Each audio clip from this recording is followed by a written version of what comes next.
Oui, merci Madame la Présidente, Madame la Ministre, mes chers collègues.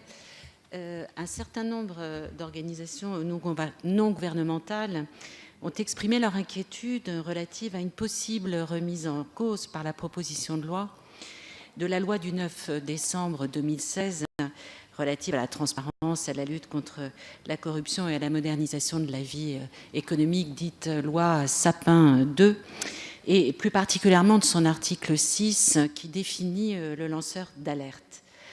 En effet, la rédaction actuelle de l'alinéa 33 de la proposition de loi peut s'interpréter du fait de la locution « y compris » en ce que l'immunité des lanceurs d'alerte serait soumise à de nouvelles conditions restrictives, puisque soumise à la première partie de l'alinéa.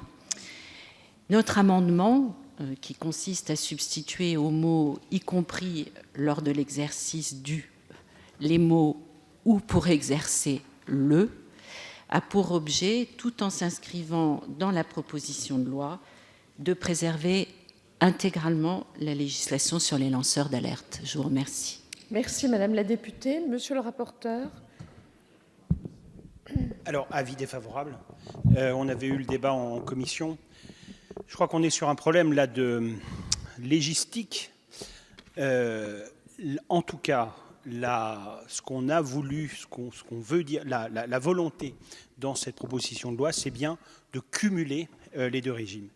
La problématique, c'est qu'on a des définitions des lanceurs d'alerte qui, au niveau européen et dans la loi Sapin 2, ne se regroupent pas. Et donc, on transfère la directive, y compris, c'est-à-dire en faisant bénéficier les deux régimes, en cumulant les deux régimes, et notamment pour les lanceurs d'alerte dans le cadre de la définition donnée au niveau européen, qui puissent bénéficier des dispositions de Sapin 2. Donc là-dessus, les choses sont extrêmement claires. La volonté, c'est de bien cumuler les deux définitions en utilisant ce terme « y compris ». Merci, Monsieur le rapporteur. Madame la ministre, l'avis du gouvernement, s'il vous plaît. Même avis, défavorable. Les conditions de l'exception accordées aux lanceurs d'alerte par l'article 5B de la directive ne sont pas restrictives quant aux personnes concernées ou quant à l'objet de l'alerte.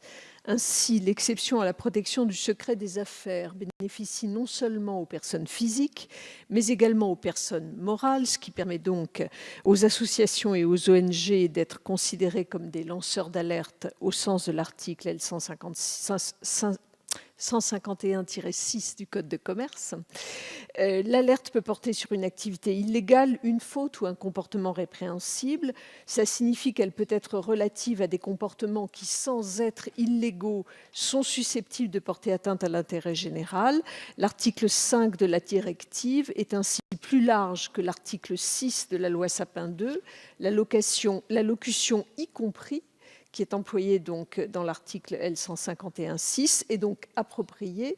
Elle traduit précisément l'articulation entre la directive et le droit interne. Je crois que cette locution « y compris » signifie en y intégrant, en y incluant quelque chose, et donc elle me semble appropriée.